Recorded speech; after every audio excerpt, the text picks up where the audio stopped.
Well, hi everyone. Welcome to our inaugural and quite a social experiment that we have for AusCham. It's our very first virtual Sundowners.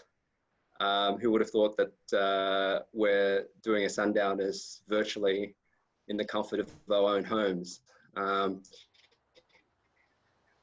There's going to be there might be a few technical issues that might arise because this is a bit of a social experiment that we have on at the moment. But I hope that you've ordered drinks and food from our member network that's been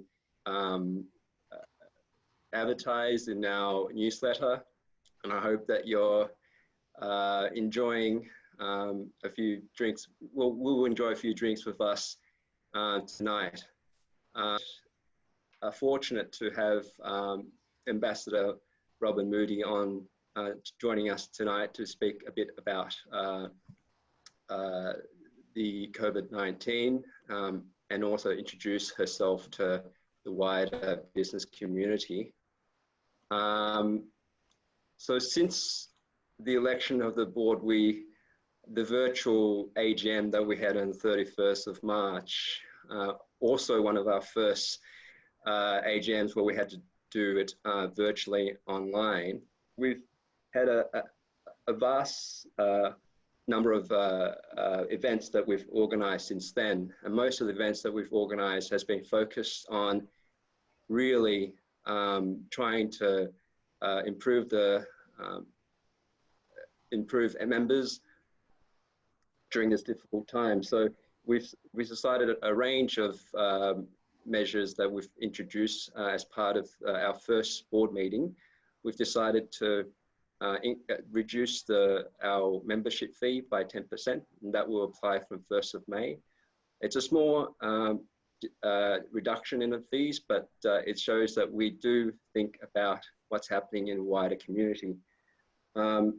Throughout the last month, we had events organized in relation to getting people fit and healthy for our WebFit program, thanks to Tui Blue in Hoi An. We've also had Mi Holland to present on mental health issues and resilience during this time. And we had last week KPMG presenting it to us information on tax and economic measures that the government's introduced as part of the COVID-19 measures that have been put in place. So there's a number of events that AusCham has been organising to support members, and we're going to continue to do that throughout the year, even though we're experiencing sort of unprecedented events with the pandemic. So we've, on the virtual Sundowners tonight, I'm going to be emceeing this event to get together with Fiona Terry, who's the Human Resource Director at Alfresco Group. And I'll pass it over to Fiona to introduce our sponsors. Hey everyone, thanks for joining. I'm looking at, there's 28 on Facebook and others who have joined through Zoom, so thanks very much. All a bit exciting and all a bit new, so please, bear with us. But none of this happens for AusCham without our corporate sponsors, and our gold sponsor for 2020 is the Norfolk Group. For titanium is both KPMG, as Min said, they've already presented an RMIT. Silver, ANZ, the Australian International School, AIS, Nexel, QBE Insurance, and our bronze partners are Allens, Platinum Global, and BAGC. So thank you very much to those who commit themselves at the corporate level for sponsorship. They're all Australian touching companies, and most of us will all know someone in that group. I'd like to add from what Min said, it's a really exciting and unprecedented time. We've got a new board, so I'm on it, which is new for me. Coming back, Min is the new president, and throughout the coming year and over the next couple of months, you'll find out more about who we are, the new directions of the chamber. Like everything, it's got to adapt to COVID and the changed economic environment that we're in. So, you know, everyone's working very hard. You know, thanks to Simon Fraser, the Executive Director, for letting us that way. But anyway, I'll hand back to Min. He's going to introduce our very special guest speaker who represents us here in Vietnam. So over to you, Min. Thanks, Fiona.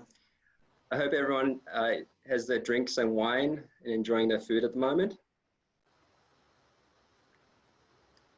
So we've fortunately have the support from the Australian Embassy in running various events in the past, and the Australian Embassy and the Ambassador has been quite supportive of AusCham, and particularly with this event. She's agreed to join this event for us, and that's great. I would like to introduce the Australian Ambassador to Vietnam, Her Excellency Robin Moody. Robin's been a diplomat for quite a period of time. She's previously served as a Australian High Commissioner to Sri Lanka and the Maldives, Deputy Permanent Representative to the United Nations in Geneva, First Secretary, UN Permanent Mission in New York, and this is her second posting to Vietnam. She was previously Second Secretary in Ha Noi. So without further ado, we'd like to pass it over to the Ambassador, Robin Moody, to present to you on Virtual Sundowners for tonight.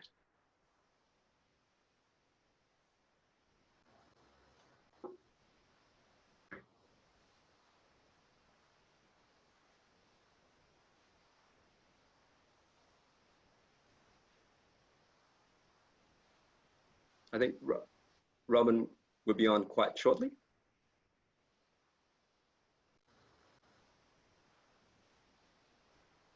Can we unmute Robin? I'm trying to unmute.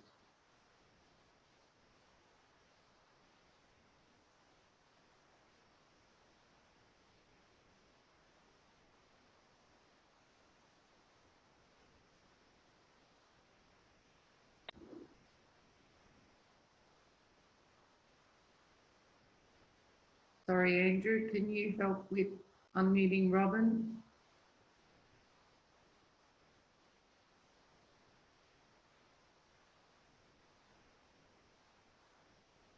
As we said, first time doing this, guys, so thanks to all those who are putting up with us, and there's lots of messages coming through on the Zoom web chat and Facebook chat too, so thanks very much. We've sort of got a whole lot of things happening. And so we're going through this anyway.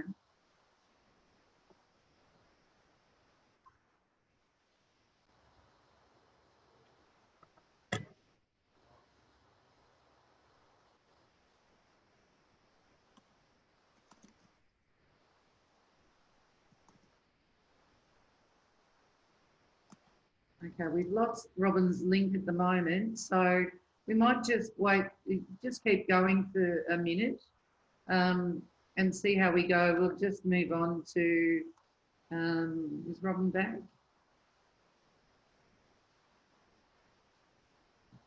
No, we haven't got Robin back in. So I'm just going to go on, and as soon as Robin comes in, I'll stop talking again. But you know, what I'd like to do is to welcome all of the new members. So thank you for joining this exciting Australian Chamber of Commerce, AusCham Vietnam. We've got... Hello. Hi, you can go, Robin. Hi, am I back? You're back. Great, sorry about that, everybody. That's all right. We're just, we're going to keep going. So it's over to you, Robin. Great, okay, well thanks. Thank you very much for this opportunity. I've got good sound, yep. All here? Okay. So really great to join you all for this virtual Sundowners, and thanks very much for the invitation. Sorry about the connectivity. We've got a big electrical storm just hitting Ha Noi right now, so if I drop out, that will be the reason. But no, I'm really pleased to be here, and particularly because it's an opportunity to get together with the membership in Ho Chi Minh City as well as Ha Noi. As you probably know, I've been in the country for about 9 months now. I've been down to Ho Chi Minh City a few times, but never at a time when there's been an AusCham gathering. So this is a great time to rectify my absence, and I hope that it won't be the last time we get together. So I thought it would be a good approach if I looked particularly at how things are going in the COVID environment, and talk to you first about how we've seen the Vietnamese response to COVID, then share a little bit about what the Embassy and the Consulate General in Ho Chi Minh City have been doing to support the Australian community, both broadly and in relation to business, and then look ahead to what we'll all be doing in the coming months or years as things start to return to normal. But first of all, can I say, it's been really great to see all the fantastic work that AusCham's been doing with the regular updates, the sharing of information, and the networking that has continued despite the social isolation imposed by COVID. That to me shows the strength of the business community here, and it's really encouraging to know that Australians are reaching out and working together like that. So just firstly, turning to the COVID challenge, who would have thought that 2020 would start off like this? It seems so long ago that we were just about to have our TET break and everything was mapped out for the year, and we had our plans, and everything got turned on its head in a very short space of time. But I guess it's fortunate for all of us that we're in Vietnam as opposed to many other countries in the region. And I'm sure we would all agree that despite the challenges that have hit all of us, and I know the business community has really suffered, Vietnam is coming through this faster and better than many other countries in the region. So although it's hard sometimes to feel optimistic and there is a lot that's challenging all of us, I think if you ask me, I'd rather be here than in many other surrounding countries, and I feel quite fortunate.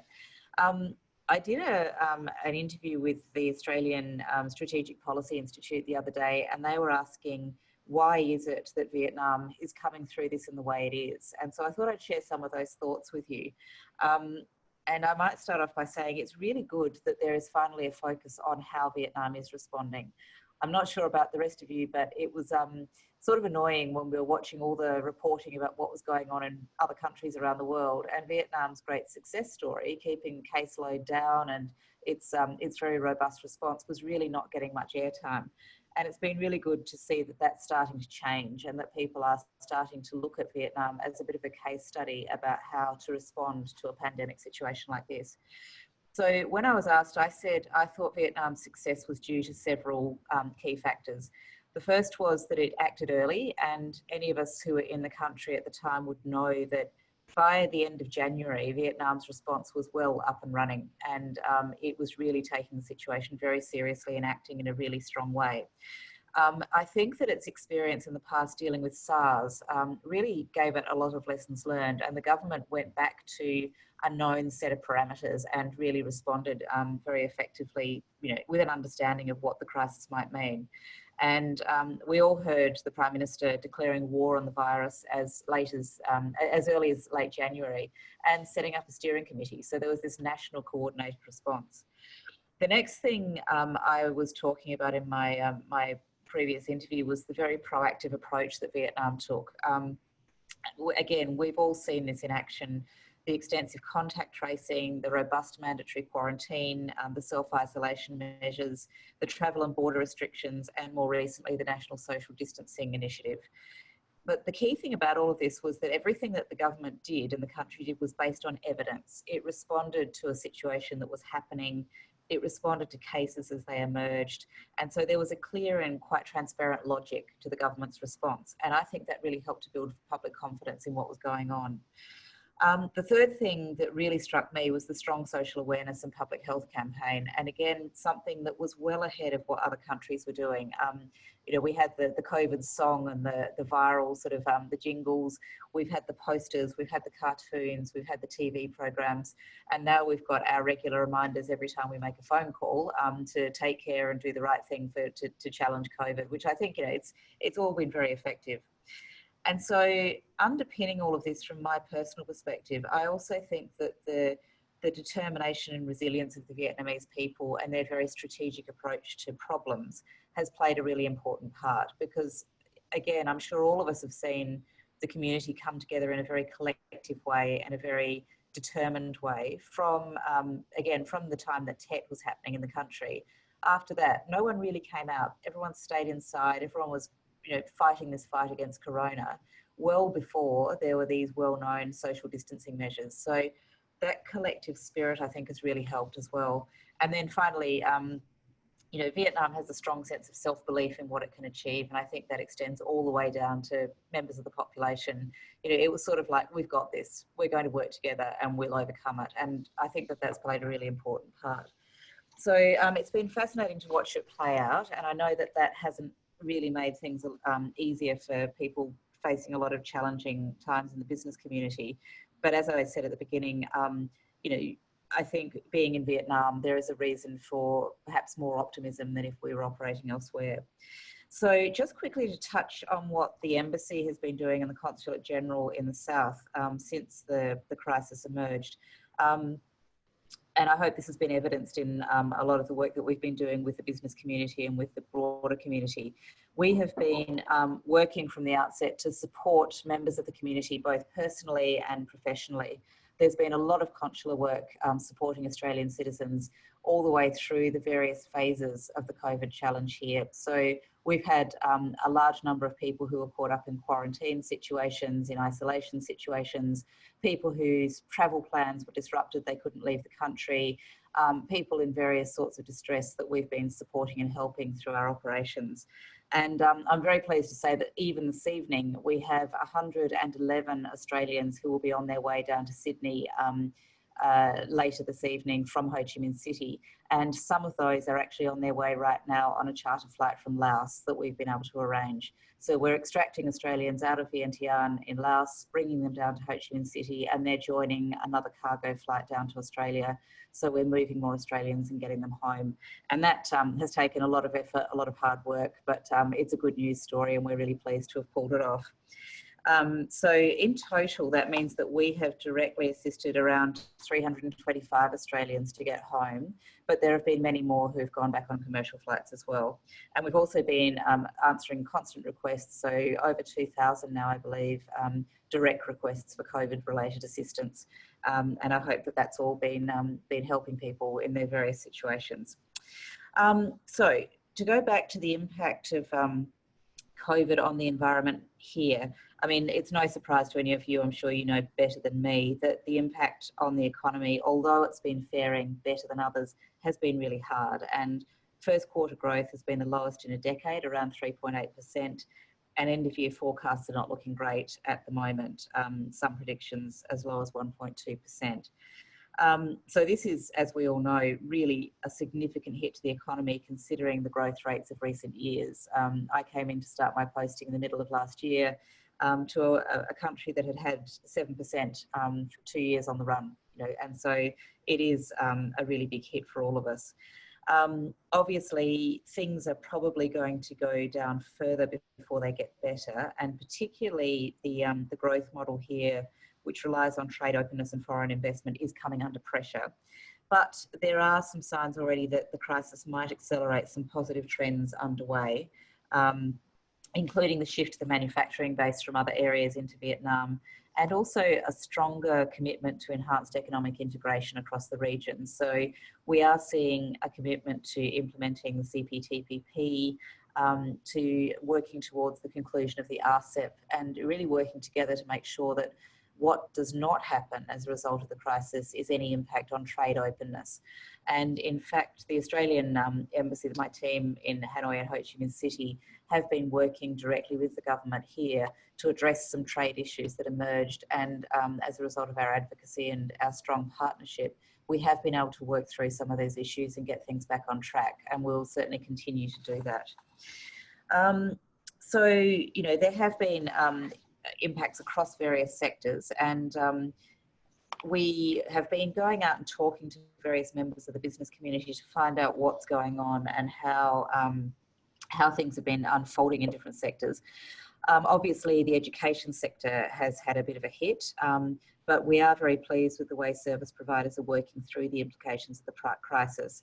There is a very positive move towards greater online engagement.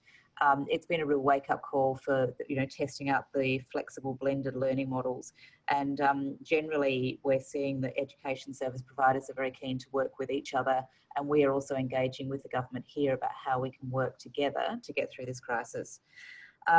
Manufacturing has reported a less severe impact to us, but we do know that weak domestic demand, border closures and travel restrictions are slowing production.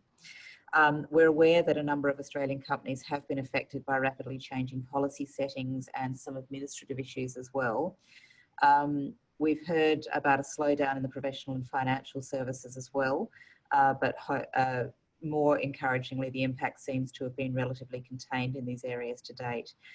And we have been pleased about the fact that what we're hearing from you, the business community, is that you are finding a level of responsiveness in the government. Despite the fact that we know that there's been a lot of communication issues, it's taken time for some decisions to come through, and sometimes there's a lack of clarity in information.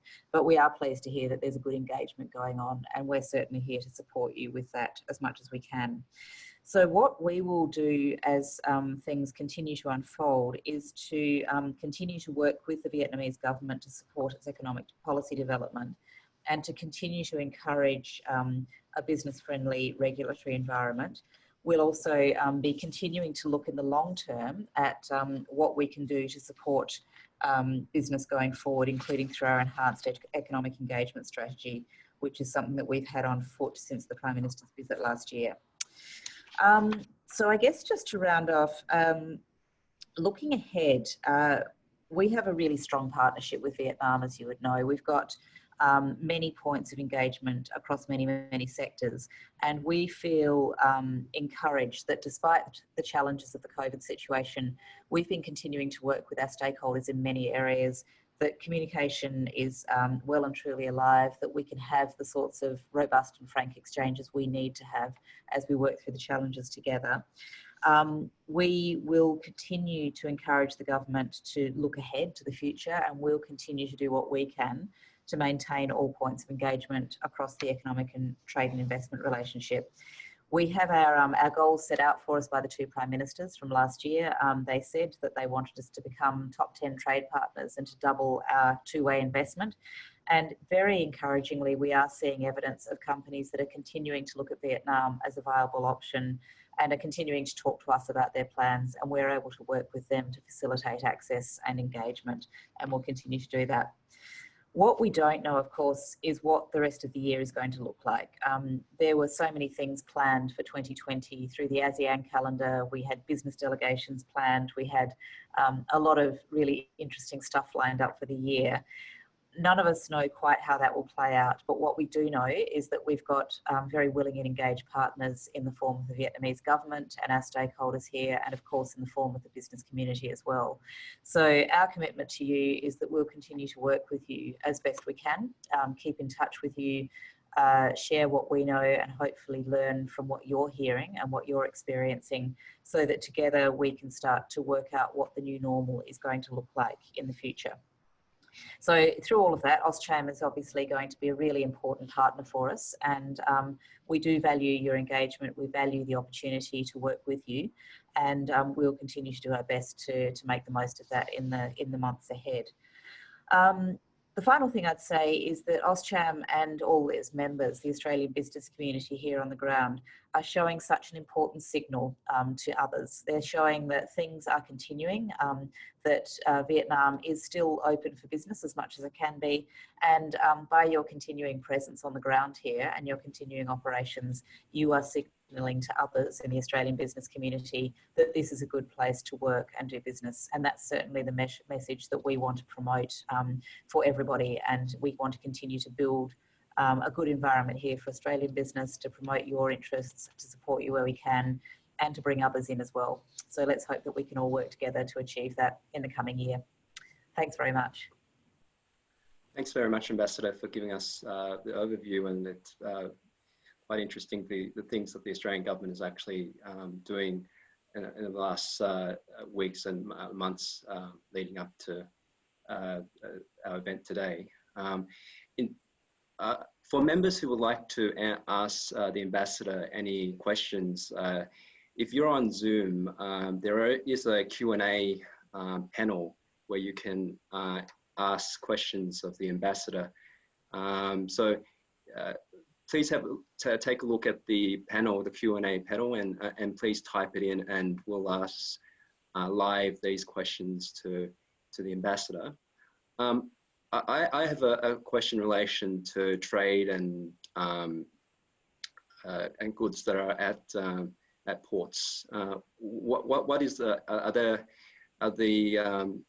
freight and import-export of goods, is that moving freely at the moment, or are there some restrictions in relation to that? I might just keep the response general, because I don't have detailed insights on what's going on at the ports. But what I can tell you is that there are encouraging signs that freight is continuing to come and go. The flight that is flying down to Sydney from Ho Chi Minh City this evening is the next in a series of cargo flights which have been run by Vietnam Airlines. They've been good enough to open these up to take passengers back to Australia. But in a sign that there is freight going down, that trade is continuing, the passengers are only allowed to bring on hand luggage, and it's limited because the hold is completely full of goods which are being ferried down to Australia. What I'm not clear about is what's coming back, but I assume that there are things coming back into the country as well. So that's a very encouraging sign. And also we have had some insights into ongoing trade. I won't go into the details for commercial reasons, but we have plenty of evidence that there are goods coming across the borders in various ways, and that some early signs that there might be disruptions we've been able to help resolve in conversation with the government. So the other thing is that we're aware that freight is coming in from other parts of the world as well in a similar way. And just, I think if you're around and about in the big cities, we are seeing new goods come in all the time. There's no real sense that that there's been a stop to trade, so that's very encouraging. Thanks, Ambassador. We've got a question from Brian. Can I just read a couple of questions that have come in on the thing? Yeah, sure. Yes, I was. Yeah. Ambassador Robert Muddy, do you have a gut feeling as to when the airways may open up between Australia and Vietnam for business to begin once again face to face? So essentially, is there, going to be Australia to Vietnam travel? I'm afraid I don't have a gut feeling or anything concrete to offer at the moment. As you would be aware, there is still a global level 4 travel ban for all Australians. So the Australian government is saying to Australians, do not travel, except for the most essential reasons. And really, even then, the expectation is that we're all not travelling at the moment. So I guess that underpins the ongoing decision by many airlines that they're not flying, not just Australia, but around the world, countries are doing this. So at the moment, there's no real certainty on when global travel will start to ease up.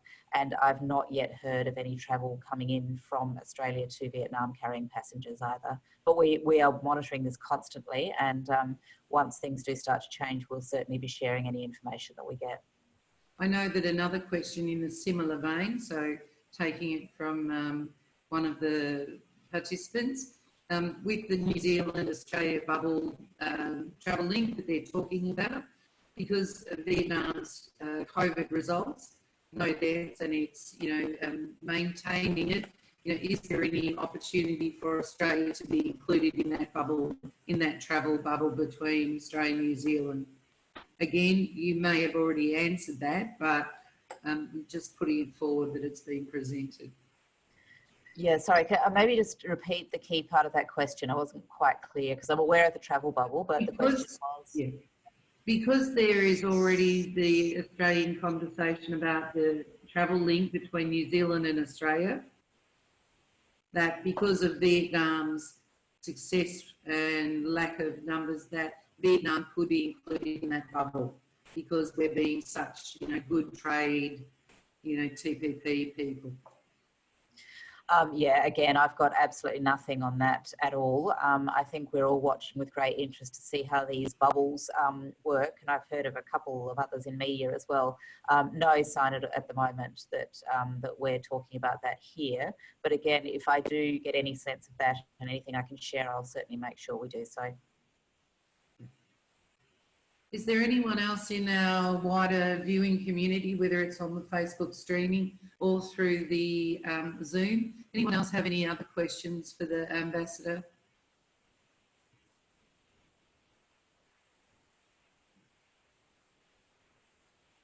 Any questions?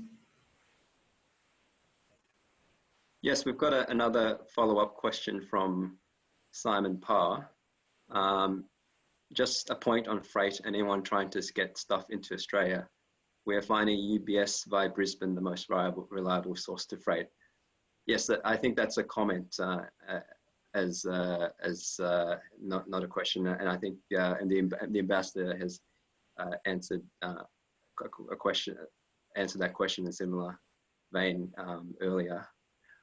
Just in relation to the economic recovery in Vietnam, what do you think are the key drivers for Vietnam to get the economy back into what it was, pre-COVID-19? Thanks. Now, I might just add one more comment on the freight. I've just recalled that I've seen some really encouraging information about freight coming up to the region, not to Vietnam, but to Singapore from South Australia. And so we're watching very closely to see if that kind of model is replicated for Vietnam. So I just sort of mentioned that because it was something that caught my eye as a good South Australian. So key elements for economic recovery. I mean, I think the most important thing is what the government is doing already, which is to reopen the domestic economy and to make sure that that starts humming along so that even while the borders are closed, there is a good, strong sense of market activity here, and that people are working, spending, buying, that the economy is ticking over. The most important thing, I think, for our international engagement is, as I said earlier, that we continue to encourage the government to look at, the regulatory environment and to continue with the reforms and changes that it was already engaged in before the COVID crisis hit. As we'd all be aware, I mean, there's been a long-term commitment to reforming the regulatory environment. We've all been involved in those conversations, and that to me is one of the key things that the government needs to keep moving ahead with, because that's the long term of the Vietnamese economy. The growth model, as I said earlier, is very much based on open trade, on a good investment environment, and on the incoming investment to keep things moving. So I think it's up to all of us to keep those conversations going and to make sure that we're encouraging those moves in the right direction. But I think generally the easing of social distancing and the almost immediate impact that we all saw on the streets and in our surroundings, that as soon as the population knew that it was safe to continue, they were very determined to get on with it. And you see that play out from the smallest food store down the street to bigger economic activity. And I think that's really encouraging that the momentum is still there. It hasn't stopped. And we just need to make sure that we're all getting back into the engagement and working with our partners. I guess the only other thing I'd note is, the government has been very focused on the new normal, and that's, a phrase which is taking hold around the world. It's likely that things are never going to be quite as they were pre-COVID, and it's up to all of us again to work out what that new normal means and how to work with it. And that's a discussion that we as a strong partner for Vietnam are very happy to continue to have. both through our trade and investment engagement, but also through the development program, where we've got a lot of ongoing work with the government in various sectors, governance reform, regulatory reform. You know, we are heavily engaged in those conversations already, and we'll continue that into the future. Thanks, Ambassador. We've got a question, another question. Whilst the TPP stopped post the last US election, was there any movement in proceeding without the US? Well, the CPTPP, as we know, is being ratified and is being implemented by the remaining 11 countries. So I struggle with this acronym. It's the Comprehensive Trans-Pacific Partnership, now the CPTPP, I think it is. But that is alive and well, and moving ahead with the participating countries. And as I mentioned earlier, Australia is very keen to making sure that that is implemented as it should be, and we've been working through with the government on various issues as the you know, the regulations have all taken hold here, and making sure that things are moving as they should. We've also been working closely with the government as things have unfolded with the RCEP negotiations, the Regional Comprehensive Economic Partnership, and we continue to be very keen to see that concluded by the end of this year, so that that can be another piece of the open trade architecture that's in existence in the region. All of these things work together to promote the open trade and liberal trade environment that we all need, and we'll continue to work as much as we can to encourage that. I suppose there's one final question, Robin, and it's come from someone, Brian, who asked a question earlier. With regards to the bubble between Vietnam and Australia, while understanding that it won't be going ahead yet, the question is it something that would be originated from your office? Sorry, you just, I lost your connection. Is it in relation to the what? The bubble, the movement bubble between Vietnam and Australia. The question is it something that comes out of your office or elsewhere? Well, I would see that as very much a decision, a discussion that would be happening nationally and at the central level in Australia. There are so many big decisions being made by the government about how best to move forward. So we would certainly, if should any such conversation eventuate, we would obviously be involved in it, but it would originate and be driven by central government policy. Thanks. And I think those sorts of things are important to know, so that, you know, we also have to manage our own expectations of what your position, your department, the ambassadorship can do, the Consulate General, and in actual fact, what AusCham can do also. You know, we are promoting, you know, what's best for all Australians in Vietnam, but I think we've also got to be mindful of where it's generated from, who controls it, so that we, you know, just fully understand that. Yeah, I might just add that it's really helpful to hear from you all about what your interests are and what you know, where your concerns are, because these are the sorts of things that we regularly report down to Australia, to Canberra, so that these can be reflected in the bigger discussions about how we are all going to deal with the region broadly, you know, within the national economy, what engagement looks like in the future. So these sorts of conversations are really useful, and certainly we'll be relaying the interest of the business community down, and that will, you know, that gets factored into discussions about where to next. And certainly as decisions come out of Canberra about broader approaches to post-COVID recovery, we are very much part of all of that, and you know, implementing and advising and taking things forward as best we can. Our primary interest here is to support Australian interests in Vietnam, and that's very much, you know, that's the driving force for everything we do, really. So we're part of that conversation. Great, thanks. So I think that's about time. There's no more questions, Robin, but again, you know, as Min said, we appreciate your time. Thank you very much for, you know, giving the Chamber time, but certainly giving those of us who are choose, like you said earlier, you know, I'm very happy to be here. I'm feeling, as an Australian who's lived here a long time, I'm very safe here. Sorry, Min, you're stuck in Sydney.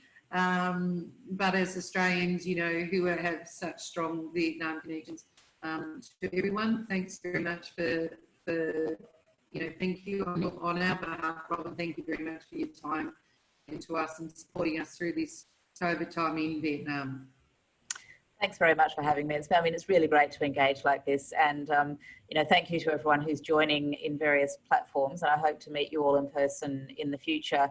And as I said at the beginning, it is my firm intention that as soon as it's possible for me to meet you all in the south as well as the north, I'll be down there and hope to find an opportunity to engage. But no, very valuable discussion. Thanks a lot. Okay. Thanks, Robin. So we'll go, we'll just move on to, we've only got a couple of more things to sort of get through. Some of the important things also is, as I said earlier, we'd like to welcome all of those new members who have joined us. So we've got Toi Blue from in Toi Blue Nam in Hoi An, and Camellia is going to do a quick introduction shortly. They're in hospitality, Bubs Australia, they're manufacturing, Tuan Lee Construction Company Limited, construction and architecture, Blue Dragon Children's Foundation in Ha Noi, so welcome to them, doing amazing work with street children and recovery of people, women and children who have been trafficked. Koto International, No One Teach One, again, a social enterprise. So welcome to them as new members. Quinn Lam Ryan Joint Stock Company, who are retail. Lava Asia Pacific, Pride Construction Architecture. Lee and Tran Lawyers, legal obviously. Alon Miesler, Education and Training. Hung Vung Hong Duan, Business Consulting. And Andrew Tran, who's Business Consulting, who's helping us. It's really exciting to see new members who have been with us, or companies, organisations that have been in Vietnam for a long time, but who are now joining us as a membership to get the full benefits. And, you know, rightly so, that it's our members who benefit from your membership also. So it's a bit of a win-win for everyone. So welcome to those new members. Moving on, we've now got, talking of one of those new members, we've got Toi Blue from Hoi An, Camellia Dean Sales coming in. Thank you, Fiona, for the introduction. I hope you hear me well. Can you all hear me? Yep. Yes, that's great. All right. AusCham only gave me 1 minute, so I'm really trying to make it quick. So, Toi Blue Nam Hoi An, we are part of the group based in Germany. Our office is in Hanover. So-called right now is the largest tourism company in the world. The reason for that is we actually having about 70,000 employees worldwide, owning about 400 hotels, 1,600 travel shops, a cruise ship, and about 150 aircraft in Europe. Our hotel is a new renovated resort opening in March 2020, and our status right now is open. Of course, we are having a little bit of difficult time after COVID, but right now I'm happy to say that we are ready to welcome our guests coming and enjoy. It is a very spacious area of 2,200 square meter with 318 rooms, located right at the heart of the Quang Nam Central Vietnam Heritage Road that bring you to various different interesting points like Hoi An, Mỹ Sơn Temple. You can also get to see some other beautiful area as well. For the resort itself, yes. Can I just, could you turn your camera on so people can see you? Sure. I think I just tried to turn it on a bit earlier. Okay, give me 1 second. Yes. Yep. Okay, so you see me now. All right. Hi everyone again. So I'm just continue for now. Okay, so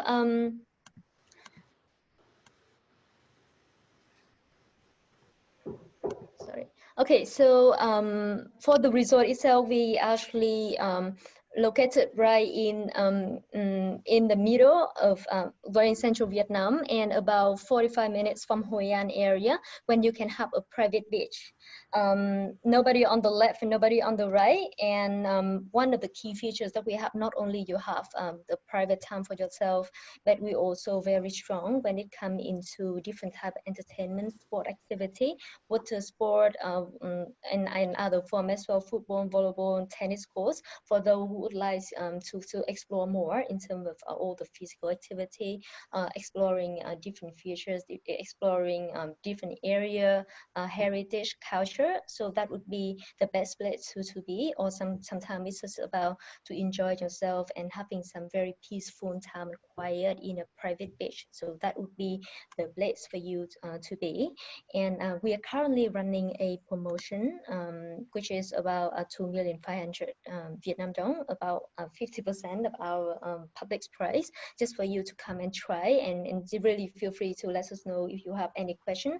This is not just any other international resort opening up, but it comes with a concept. So we are here to welcome you whenever you have any questions for us. Thank you very much, AusCham, for giving me the opportunity to present our resort. Thank you.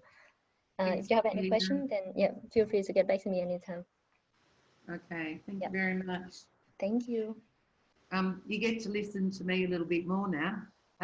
So I'm going to take my AusCham hat off, and I'm going to put my beloved alfresco AFG Vietnam hat on. So AFG, for those who don't know, we've been here since 1996. Started in Ha Noi, and we are well renowned for our pizza pasta, steak and ribs. We have 6 brands, with our top brand in Ha Noi, excuse me, being Jackson's Steakhouse. We then have Jasper's. We have one in Ha Noi Tower on the 4th Sunset. We have one at Dong Khoi, 33 Dong Khoi, and at Jasper's in Tong Hu Dien, District 2. All fabulous, particularly Tong Hu, which is the newest to Jasper's group, has an amazing play area. It's got lots of sections. It's just a fabulous venue for families, for friends, for drinks only, for parties, for that event. Our mainstay is alfresco, so that's, you know, renowned for its pizza pasta, steak and ribs, and that's our biggest collective of stores. And then in Ha Noi only, we have pepperonis, which is a little bit less, it's a bit more budget conscious, a little bit more hip in Ha Noi. And then we have 2 Papa Joe's cafe, which is paninis, cafe style food, and we also have AusCham Tasty and Da Nang, which is a Korean hot coffee. So we're always available for most Australians. It's been a bit of a pit stop, so please do come along. Enjoy the promotion, the online ordering that's going. We're moving to get a new online app and payment services that will be online shortly. But please, by all means, come along, see us.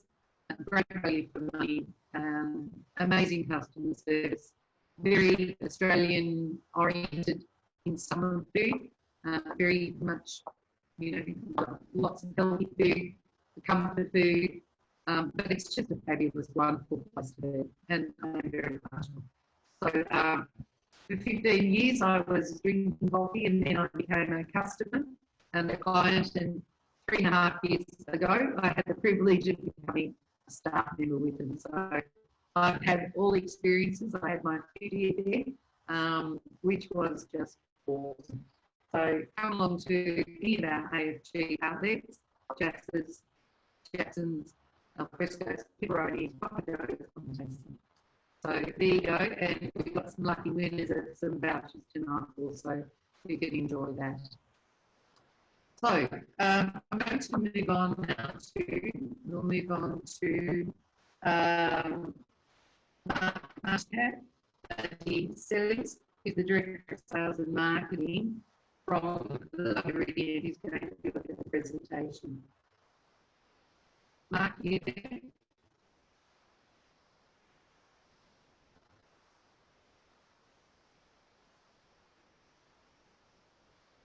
Hello. Hi, good evening, everybody on the call. Great. So good evening to all on the call. It's Mark here from the Meridian Saigon. I will not go into a lot of deep details on the hotel, especially for those of you who are based in Ho Chi Minh City. We are located on the banks of the Saigon River. And actually, I'm basically talking to you from our 22nd floor, which is our rooftop lounge, which we just launched a couple of days ago. And again, although the Sundowner is a virtual one, actually the views from up here are not. I'm not sure if you'll be able to see anything at this time of day, especially on a laptop, but to have 180-degree views of the city. So we're open every day in the evenings. From Monday to Saturday, we're offering an international menu, combining, let's say, local and Western delicacies. As a setting, it's quite a casual yet intimate setting. So if you're coming in here for after works for an aperitivo, or you're coming here for more of a romantic dinner, or maybe with work colleagues, you have the ideal setting. Unfortunately, at the moment there is patrons, so I cannot really go around the venue. But just a quick look,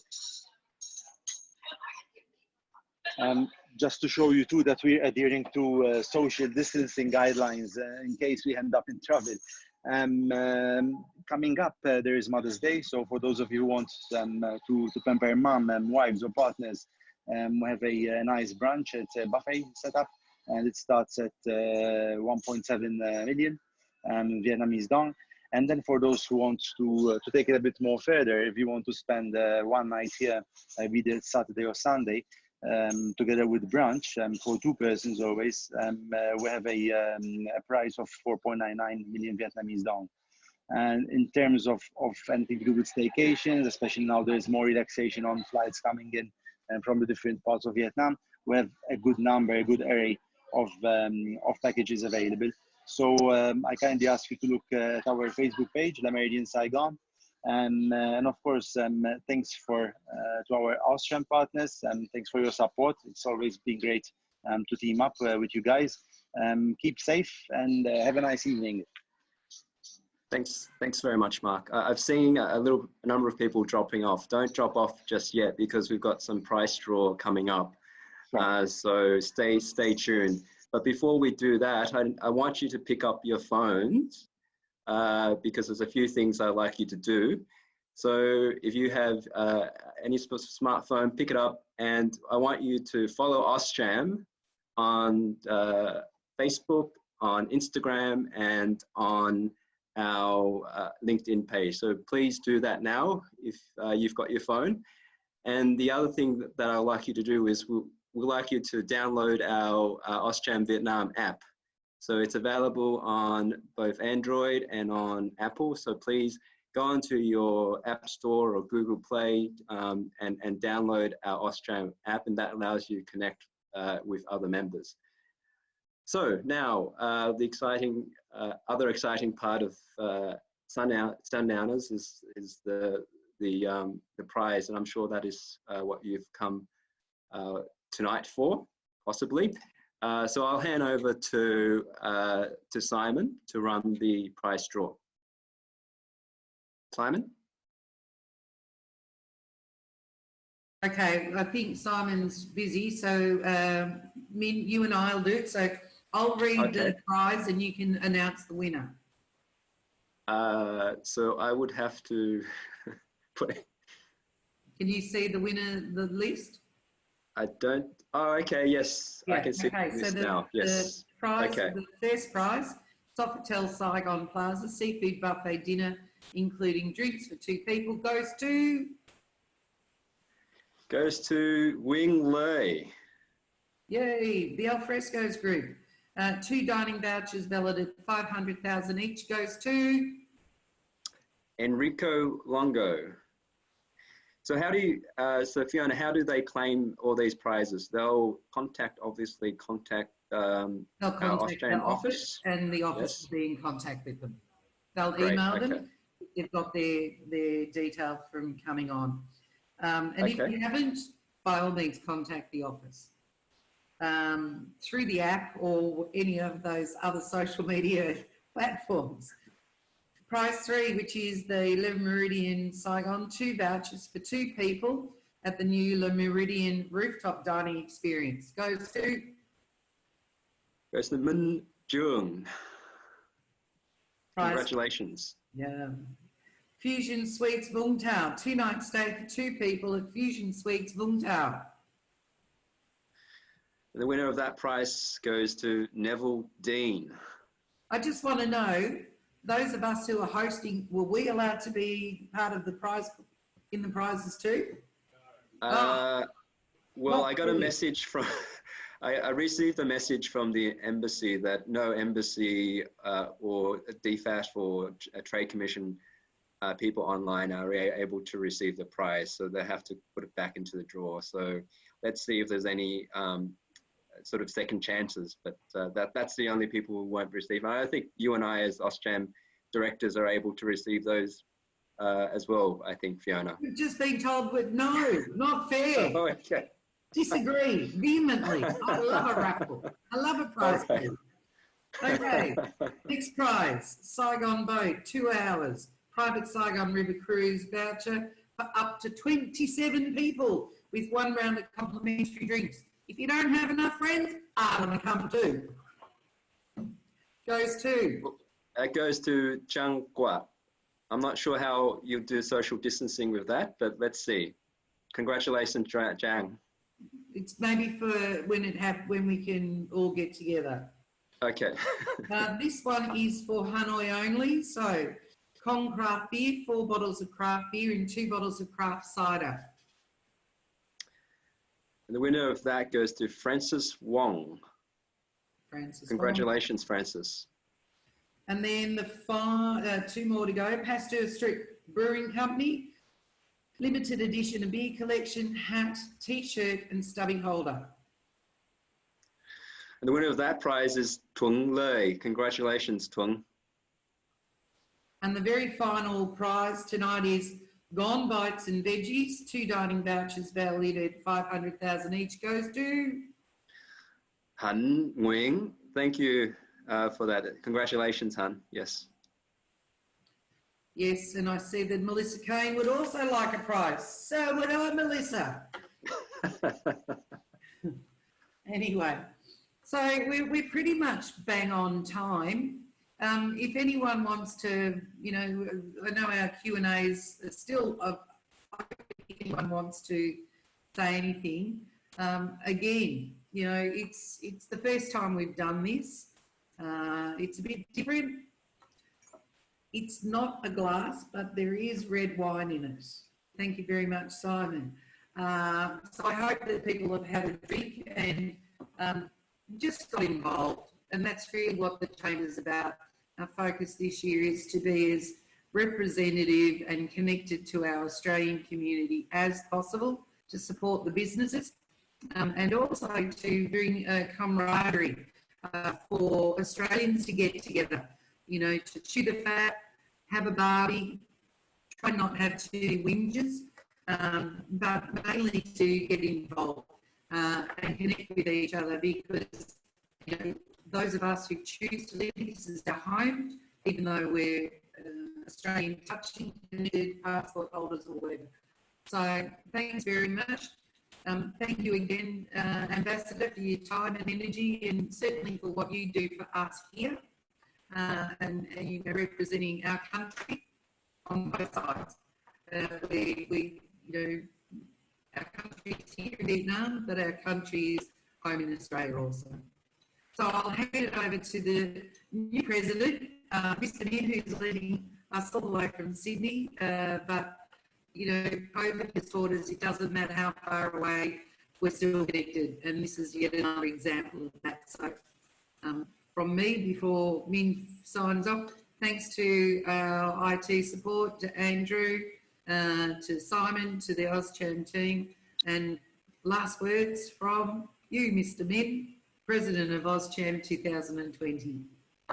Thank you, Fiona. Thanks. And I'd like to reiterate our thanks to the Ambassador for her time speaking to all of us tonight. I'm sure there's a lot of things that we're planning this year, and those plans will include a variety of events that's coming up that will involve many of you.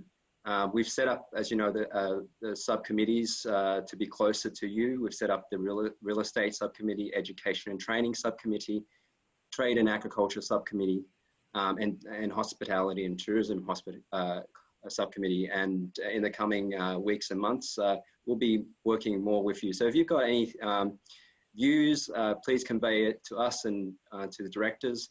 And thank you very much for joining us tonight. Hopefully next in June, we'll be able to see everyone physically in person at the June Sundowners, but let's see what the regulations hold for us. Keep safe, everyone, and please enjoy your night. Thank you.